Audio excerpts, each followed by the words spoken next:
Setelah gadis itu meninggal, keluarganya tidak menguburkannya, melainkan mereka menggunakan 18 botol air panas untuk menjaga tubuhnya tetap hangat. Mereka bahkan menawarkan imbalan 500.000 agar aku bermalam dengannya. Menurut teman sekolahku yang menjodohkanku, gadis itu masih perawan hingga kematiannya. Orang tuanya tidak ingin putrinya pergi begitu saja. Mereka ingin seseorang menjadikan putrinya wanita seutuhnya. Meskipun pernikahan hantu terdengar menakutkan, dan bermalam dengan mayat membuatku lemas. Imbalan 500.000, jelas menghilangkan rasa takutku. Temanku memberiku sebuah alamat dan menyuruhku segera pergi. Katanya, gadis itu baru saja meninggal. Jadi aku harus segera datang selagi tubuhnya masih hangat. Jika tubuhnya sudah dingin, akan lebih sulit.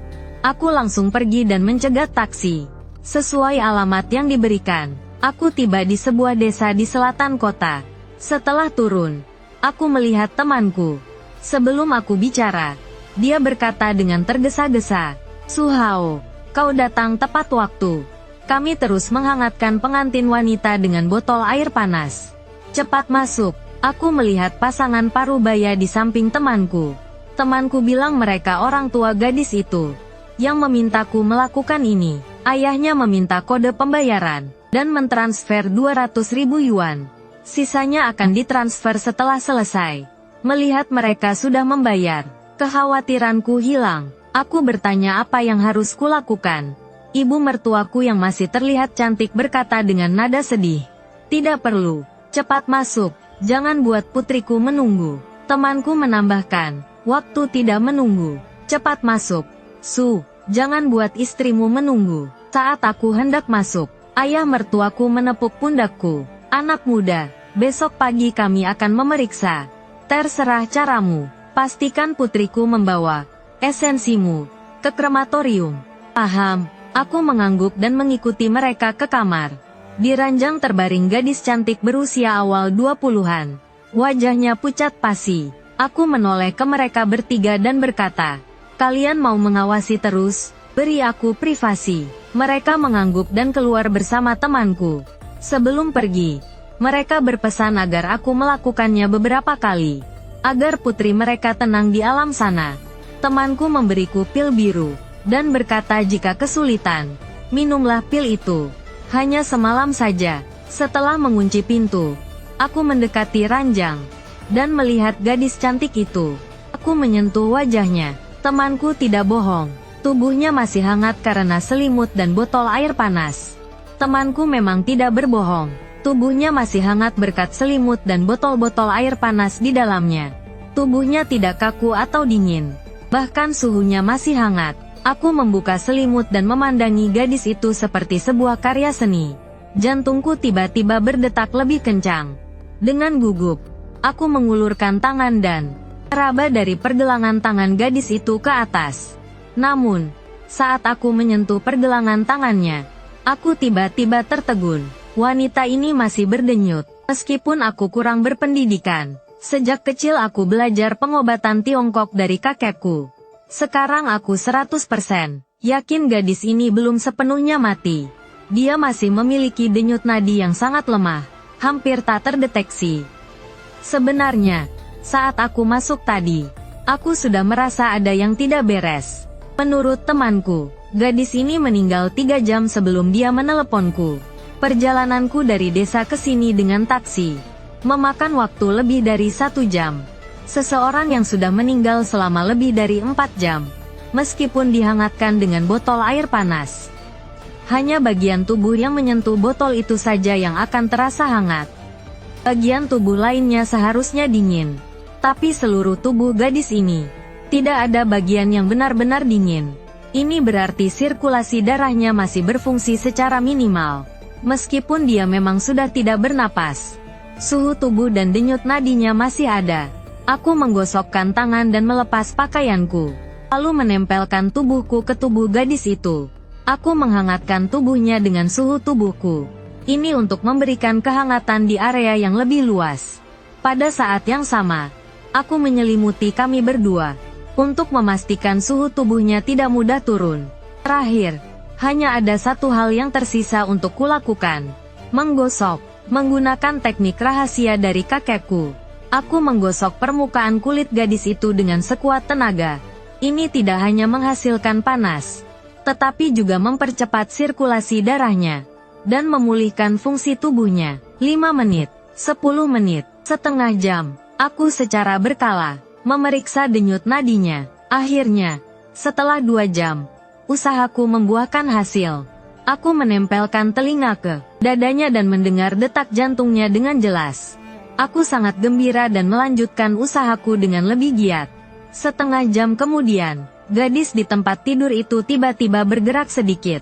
Bulu matanya perlahan terbuka. Melihatnya membuka mata, aku segera menyingkir darinya dan berpakaian. Saat aku hendak keluar untuk memberitahu calon mertua tentang kabar baik ini, aku mendengar gadis itu memanggilku dengan lemah. Jangan keluar, jangan beritahu siapapun di luar. Aku menoleh dan melihat gadis itu memaksa tubuhnya yang lemah untuk duduk. Punya telepon? Cepat telepon polisi. Aku terkejut. Ada apa? Kenapa harus lapor polisi? Aku orang kota. Beberapa hari yang lalu aku diculik dan dibawa ke sebuah desa. Mereka memaksaku menikah dengan pria desa. Aku menolak mati-matian, lalu dia memukul kepalaku dengan sekop. Mereka pikir aku sudah mati, tapi aku sadar kembali. Hanya saja tubuhku tidak bisa bergerak. Aku mendengar mereka berdiskusi tentang mencari seseorang untuk dinikahkan denganku secara hantu. Lalu mereka akan menyalahkan orang itu atas kematianku. Mendengar itu, aku terkejut dan tersipu malu. Nona, jangan tersinggung. Aku melakukan itu murni untuk menyelamatkanmu. Aku meraba natmu masih ada. Lalu aku menggunakan metode tradisional yang diajarkan kakekku. Kesadaranku masih ada. Aku merasakan semua yang kau lakukan untukku. Aku sangat berterima kasih padamu.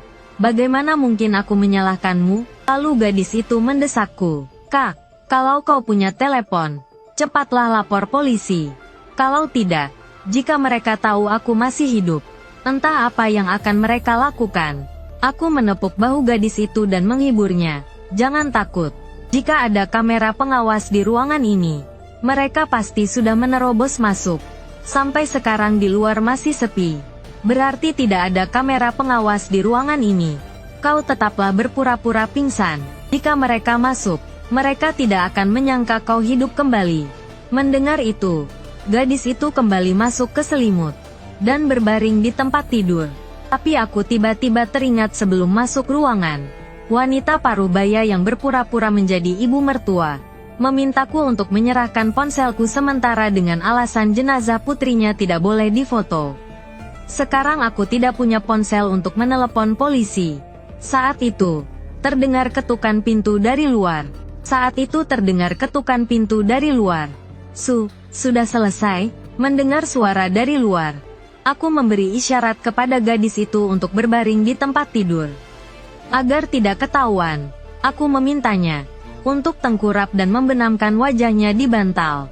Setelah itu, aku berjalan ke pintu dengan paku besi yang kucopot dari samping tempat tidur di tanganku, lalu membukanya sedikit. Teman lamaku melihat pemandangan di tempat tidur melalui celah pintu dan langsung menarik napas. Dia mengacungkan jempol padaku. Dulu aku tahu kau berani, tapi aku tidak menyangka kau seberani ini. Sangat teliti, memikirkan segalanya. Aku menatap teman lamaku dengan bingung. Kenapa kau juga terlihat bersemangat? Bukankah gadis ini saudarimu? Wajah teman lamaku berubah. Kapan aku bilang aku dan mereka saudara? Aku hanya perantara. Kalau aku tega berurusan dengan orang mati, kau pikir aku akan merekomendasikan pekerjaan ini padamu? Aku merasa lega. Syukurlah kau bukan saudaranya. Sejujurnya, aku ini perjaka tua berumur 35 tahun. Seumur hidupku, aku mungkin tidak akan pernah menyentuh gadis semuda ini. Kau tunggu di luar sebentar lagi. Malam ini aku tidak berencana untuk tidur. Kau tenangkan saja mertuanya. Aku jamin akan menyelesaikan tugas ini dengan sempurna. Teman lamaku menghela nafas.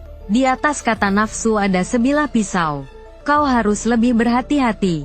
Ku tertawa terbahak-bahak. Mati di bawah bunga peoni. Menjadi hantu pun tetap romantis. Ngomong-ngomong, Ada apa kau menghubungiku selarut ini? Teman lamaku menyalakan sebatang rokok untuk dirinya sendiri. Jangan diungkit, mertua sementaramu tidak percaya padamu. Jadi mereka memintaku untuk melihat keadaannya. Aku meminta sebatang rokok dari teman lamaku, menyalakannya, dan menghisapnya. Lalu perlahan-lahan aku menghembuskan asap rokok. Oh iya, sepertinya botol air panasnya sudah dingin. Tubuhnya juga semakin dingin. Bisakah kau membantuku mengganti air panasnya? Teman lamaku menatapku dengan tatapan aneh. Sudah cukup. Jika sudah benar-benar dingin, lupakan saja. Pakai bajumu dan pergi. Siapa yang mau mengganti air panas untukmu di tengah malam begini? Setelah mengurus teman lamaku, aku segera mengunci pintu. Gadis di tempat tidur sudah menoleh ke arahku. Sekarang apa yang harus kita lakukan? Sejujurnya, aku juga tidak punya ide bagus. Kamar pengantin sewaanku berada di lantai atas sebuah bangunan 3 lantai di sebuah desa perkotaan. Kalau melompat dari jendela, ketinggiannya memang tidak akan membunuh. Tapi aku takut kakinya terkilir. Lagi pula, gadis itu sekarang tidak punya baju atau sepatu. Dia tidak mungkin lari keluar hanya dengan selimut. Aku mengusulkan untuk membuka jendela dan menggunakan spray dan sarung bantal untuk membuat tali darurat. Lalu kita bersembunyi di dalam lemari. Ketika mereka masuk dan melihat jendela terbuka, dengan tali mengarah ke bawah, mereka pasti mengira kita sudah kabur. Setelah mereka pergi, kita bisa keluar dan kabur dengan mudah. Tapi gadis itu merasa itu terlalu berisiko. Bagaimana jika mereka menunggu di halaman lantai bawah? Menurunkan tali itu sama saja dengan memberitahu mereka. Aku panik. Lalu apa idemu? Gadis itu tersenyum dan mendekatkan mulutnya ke telingaku. Membisikkan rencananya. Mataku terbelalak. Nona, apa ini akan berhasil? Kita coba saja. Mereka merasa bersalah.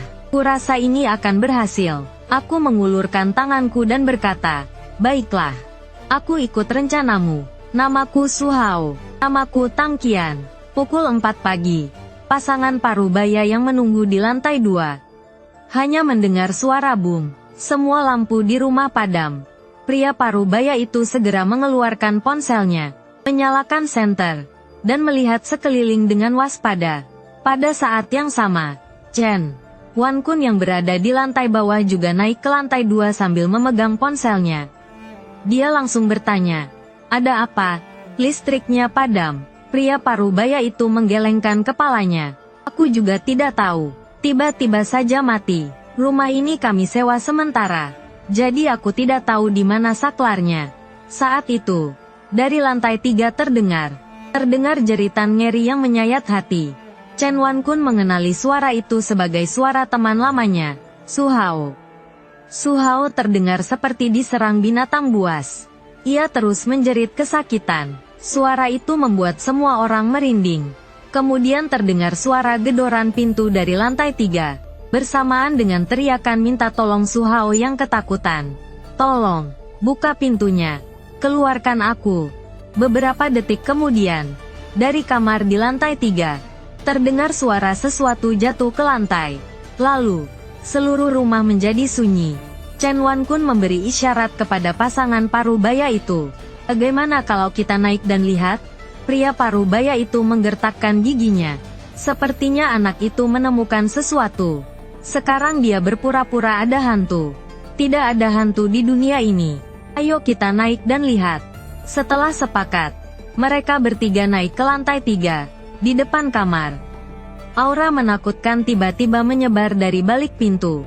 Pria parubaya itu mengeluarkan kunci. Dengan cepat ia membuka pintu yang terkunci.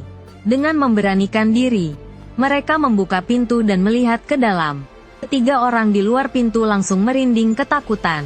Mereka melihat Suhao tergeletak di ambang pintu dengan wajah berlumuran darah. Kematiannya terlihat sangat mengerikan. Yang lebih mengerikan lagi, gadis yang mereka bunuh dengan sekop, Tangqian, kini berdiri di tengah ruangan dengan rambut tergerai. Saat mereka membuka pintu, Tangqian berbalik dengan sempoyongan. Wajahnya pucat tanpa ekspresi. Wajahnya pucat pasi dan tanpa ekspresi. Lalu, Tangqian membuka mulutnya, memperlihatkan gigi yang berlumuran darah. Ia menerjang ke arah ketiga orang di luar pintu. Tanpa pikir panjang, ketiganya berbalik dan lari. Mereka lari ke halaman di lantai 1, masih gemetar ketakutan. Sambil melihat ke arah tangga yang gelap, tak seorang pun berani masuk kembali. Meskipun Chen Wankun terus mengatakan bahwa tidak ada hantu di dunia ini. Dan pasti ada seseorang yang berpura-pura. Apa yang baru saja mereka lihat terlalu menakutkan. Kaki pasangan Parubaya itu masih lemas. Setelah sedikit tenang dan menyadari hantu wanita itu tidak mengejar mereka, ketiganya mulai berpikir jernih. Mungkinkah wanita itu sebenarnya tidak mati dan hanya berpura-pura untuk menipu mereka? Semakin mereka memikirkannya, semakin mereka yakin itu yang terjadi. Marah dan malu, ketiganya menyalakan senter di ponsel mereka. Kedua pria itu masing-masing mengambil sebuah batu bata dari halaman dan memberanikan diri untuk kembali ke dalam. Wanita Parubaya itu berkata dengan panik, "Aku menjatuhkan ponselku tadi." Chen Wankun berkata dengan santai, "Jangan takut, mereka tidak tahu kata sandi ponselmu. Tidak ada gunanya meskipun mereka menemukannya. Benar, ponsel anak itu masih ada padaku. Lebih baik lagi kalau dia mengambil ponselmu. Nanti aku akan meneleponmu, dan lokasinya akan terungkap." Bangunan ini terletak di desa di dalam kota yang akan segera digusur. Semua penghuninya sudah pindah. Jadi, meskipun seluruh bangunan mati lampu, tidak ada yang keluar untuk memeriksa. Ketiganya memberanikan diri untuk kembali. Pria Parubaya itu menelepon istrinya, tetapi teleponnya selalu sibuk. Pria Parubaya itu tiba-tiba menyadari bahwa meskipun tanpa kata sandi, ponsel masih bisa digunakan untuk panggilan darurat. Chen Wankun hendak melanjutkan naik ke lantai atas. Tiba-tiba pria Parubaya itu menariknya. "Paman, kau tarik aku mau apa?" Pria Parubaya itu menatap Chen Wankun dan berkata dengan tenang, "Kau mau ngapain naik ke atas sana? Tentu saja membunuh mereka untuk menghilangkan jejak. Kalau tidak, tunggu mereka lapor polisi. Aku bisa jadi pembunuh nanti." "Kau sudah membunuh siapa, Tang Qian? Emangnya Tang Qian sudah mati?" Chen Wankun tertegun sejenak, lalu ekspresinya berubah. "Ya, Tang Qian jelas-jelas belum mati tadi. Paling-paling aku cuma dihukum karena penganiayaan. Paman dan yang lainnya juga hanya penculikan. Pakai koneksi keluarga, beberapa tahun penjara juga bisa keluar. Kalau benar-benar naik ke atas dan menghabisinya, konsekuensi pembunuhannya tidak terduga. Kemarin sore juga cuma tidak bisa mengendalikan kekuatan saat melakukannya. Tidak menyangka Tang Qian selemah itu. Jadi begini jadinya. Sekarang setelah tenang, nyali untuk membunuh langsung ciut. Membunuh Tang Qian mungkin mudah. Tapi kalau ditambah Su Hao, walaupun mereka bertiga, belum tentu menang." Saat ragu-ragu, terdengar suara sirene polisi dari kejauhan. Ketiga orang itu ketakutan dan langsung kabur saat mendengar sirene polisi. Mereka naik mobil dan pergi tanpa menoleh ke belakang. Polisi segera tiba di TKP. Mereka menemukan aku dan Tang Qian yang terkurung di lantai 3 rumah itu. Setelah memastikan identitas polisi, aku memindahkan semua lemari yang menghalangi pintu. Melihat polisi masuk, aku dan Tang Qian akhirnya bisa bernapas lega. Tang Qian langsung dibawa ke rumah sakit untuk pemeriksaan lebih lanjut. Aku ikut polisi ke kantor polisi untuk membuat berita acara. Setelah mendengar ceritaku, polisi itu tertawa dan berkata kepadaku, "Hebat juga kau, di sinetron saja tidak berani begini. Kau menghidupkan kembali pengantin hantu." Setelah membuat berita acara, aku dibebaskan. Chen Wankun dan yang lainnya tentu saja akan menghadapi hukuman. Esokan harinya aku menjenguk Tang Qian di rumah sakit. Gadis itu baru saja lolos dari maut, dan masih dirawat di rumah sakit. Tadinya aku hanya ingin memastikan kondisi Tang Qian. Tapi saat aku mau pergi, gadis itu memaksaku untuk berteman di media sosial. Aku bilang ponselku dirampas orang-orang itu. Tang Qian menuliskan nomornya di kertas dan menyuruhku untuk menghubunginya setelah ganti ponsel. Kalau tidak, dia akan datang ke rumahku setelah keluar dari rumah sakit. Aku tahu di usiaku ini, tidak mungkin ada hubungan dengan gadis semuda itu. Tapi Tang Qian sepertinya bergantung padaku. Setelah Tang Qian keluar dari rumah sakit, Dia bahkan mengajakku pacaran. Aku, pria 35 tahun, pacaran dengan gadis 20 tahun. Tentu saja tidak pantas. Tapi seperti kata pepatah, pria mengejar wanita bagai mendaki gunung.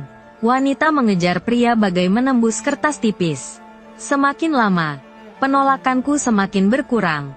7 hari setelah Tangqian keluar dari rumah sakit, aku dan dia pergi nonton film di bioskop. Lalu dia mengajakku ke rumahnya. Ini pertama kalinya aku masuk ke kamar seorang gadis. Bahkan perabotannya pun seakan beraroma gadis. Dengan bersemangat, aku menunggu Tangqian. Ia masuk hanya dengan balutan handuk. Kulihat tubuhnya yang bercahaya, hanya kekaguman yang memenuhi pikiranku. Namun, saat ku tarik handuk yang membalut tubuh Tangqian, aku terkejut melihat ia masih berpakaian di baliknya. Ini tidak seperti yang kubayangkan. Tiba-tiba, pintu kamar terbuka. 3 sosok yang kukenal menerobos masuk. Aku mendongak dan langsung tersentak. Ketiga orang itu ternyata Chen Wankun dan pasangan parubaya yang buron itu. Aku segera berdiri di depan Tangqian untuk melindunginya. Tapi kulihat Chen Wankun dan keduanya tersenyum. Aku menoleh dan melihat Tangqian juga tersenyum padaku. Lalu ia berkelebat ke sisi Chen Wankun.